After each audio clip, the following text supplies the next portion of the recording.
This is about the movement and how to take it forward.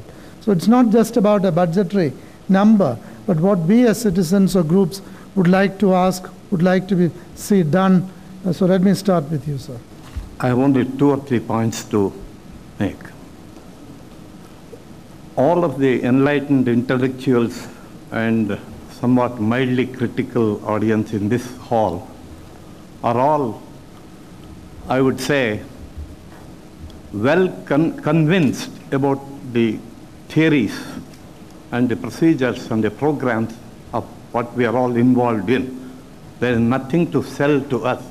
We are here because we are convinced about it. What people outside of this hall are not convinced. That is the biggest problem in making the progress. Mr. Jagannath and Mr. S.N.S. Murthy have hit the nail on the head of where the roadblock exists, the elected representatives. The elected representatives, that is the main bottleneck. We have been having interaction with the elected representatives. We go there with the papers. We say, take the sir, we have interaction with the elected representatives, with the officials of the government and the corporation and various other bodies, KEB, PWSSP and all that. We know exactly where the shoe pinches. The first point is to take on Mr. Murthy. He said about the data being available. What is important is Mr. Srinivas Murthy, the credibility of the data. Just like you have data saying so much money has been spent, but there's no action on the ground, footpaths have been repaired, but there's no footpath, roads have been done, but there's no road. What is important is the credibility of the data, and that's what I think you don't have. The second issue which I want to talk about is, why is that citizens don't trust the government? Why is that citizens don't pay tax? If you ask any citizen why he does not pay tax, the answer will be that people will waste our money. So why should he pay tax? There are 6 lakh houses in Bangalore, 2.5 lakh houses pay that house tax, 3.5 lakhs don't pay it. There is no way that you punish people who don't pay tax. You penalize people who pay tax. You use the money, you misuse the money. For example, you spoke about 60 lakhs being spent on garbage collection.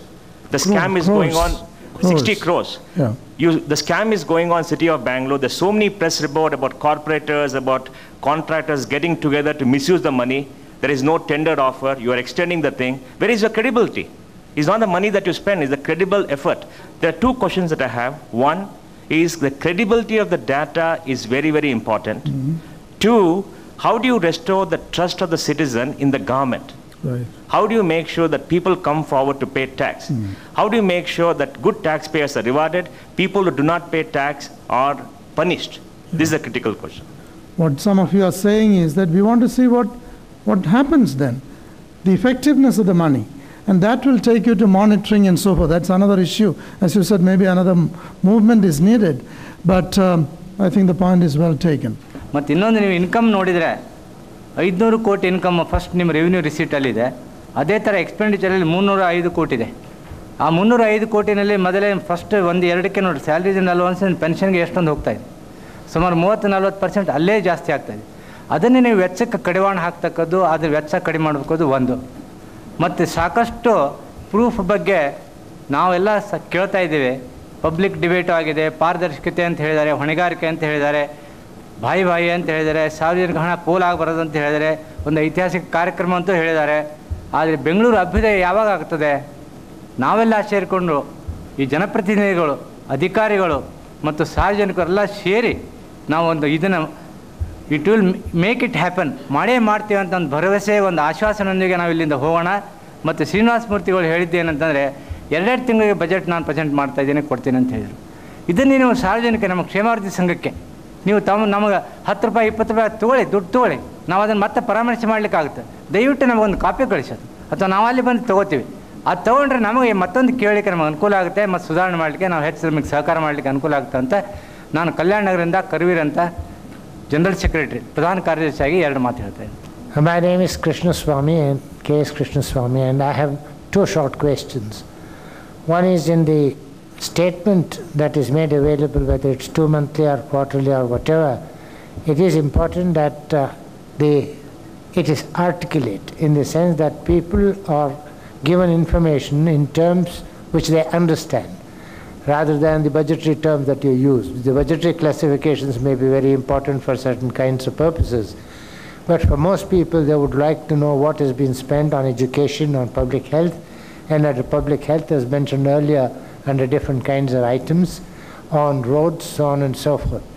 And the second point is, which has been made just now, a little earlier, that it's not enough to say that you have a 2-monthly statement which is issued to the press and it's issued to the councillors or whoever they are.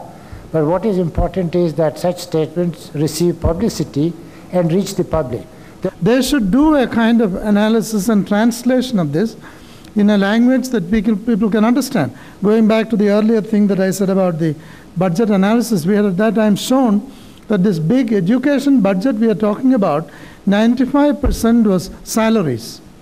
So 5% is available to provide all the supplies all the schools need. You know that that cannot be any great education if all the money is going only for salaries. Such things will not come out of these aggregative statements. You need a different kind of analysis, and that can be a challenge for proof also to move forward. Yes? Okay. Is it a way to avoid wastage of financial resources? In the sense, last year, program of work, if you see, and repeatedly they are doing, spending money on the works which have already been done. So why is it? Is there nobody to question the corporator or engineering department, whoever is involved in that? So for example, name board, ornamental board, or whatever it is, last year they have spent 2 lakhs, and this year again they are spending 50,000. Only thing which they have done is that painting, repainting and writing the cross roads and all those things. And another thing also, are we, okay, as far as tax concern, paying tax is concerned, no doubt we are all paying tax, but the one main thing which I want to bring to your notice is, for the past 4 years, absolutely there is no development in our ward. Absolutely there is no development. Still we are having pits. See, I think it's very bad to have, after paying so much tax, don't we have right to get our underground drainage or water, whatever it is. We don't have water, we don't have underground. Very few roads are tarred, and most of the roads are not having any underground drainage at all. So why is this stepmotherly attitude for certain areas?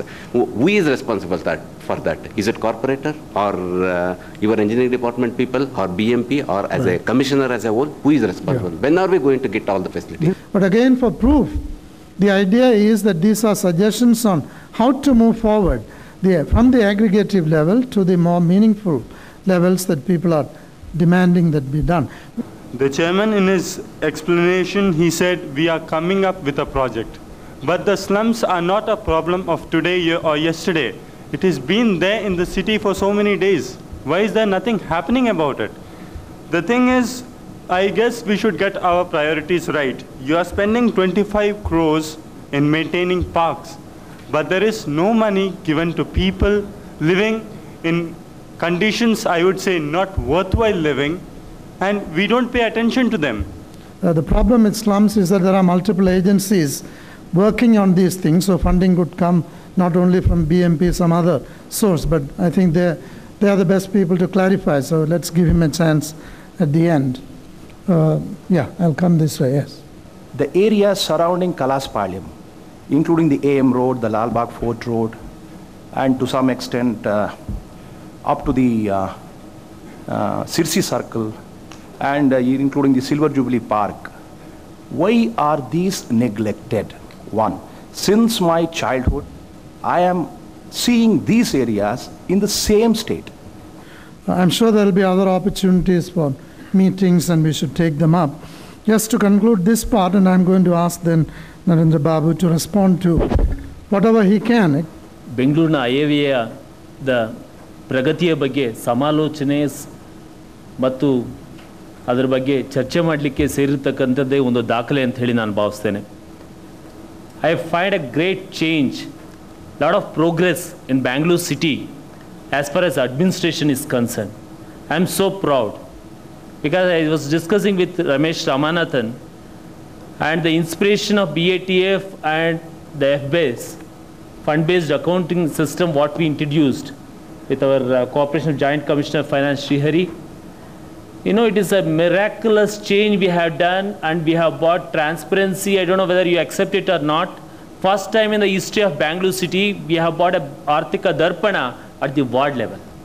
All the 100 wards has its financial input, revenue and expenditure first time. The second version shortly I'm going to release. By November, we have got a target to see that the entire data of the property tax going to be computerized online. That's the challenge we have taken, and we are going to do it. ಬಹುಶಃ ಒಂದು ನಮ್ಮ ಜಗನ್ನಾಥ್ ಅವ್ರು ಹೇಳ್ತಾ ಇದ್ರು, ಇವತ್ತು ಬೆಂಗಳೂರಿನ ನಾವು ಇಲ್ಲಿ ಕುಳಿತುಕೊಂಡು ಯೋಚನೆ ಮಾಡ್ತಾ ಇರ್ತಕ್ಕಂಥ ಜನಗಳ ವೇಗಕ್ಕೆ ನಮ್ಮ ವ್ಯವಸ್ಥೆಯನ್ನು ಕೊಂಡೊಯ್ಯಲಿಕ್ಕೆ ಸಾಧ್ಯ ಇಲ್ಲದೇ ಇರ್ಬೋದು, ಆದರೆ ಆ ದಿಕ್ಕಿನಲ್ಲಿ ಹೆಜ್ಜೆ ಇಡ್ತಾ ಇದ್ದೇವೆ. I hope the interaction has also produced enough questions and challenges for us all to mull over and carry forward. And thank you very much.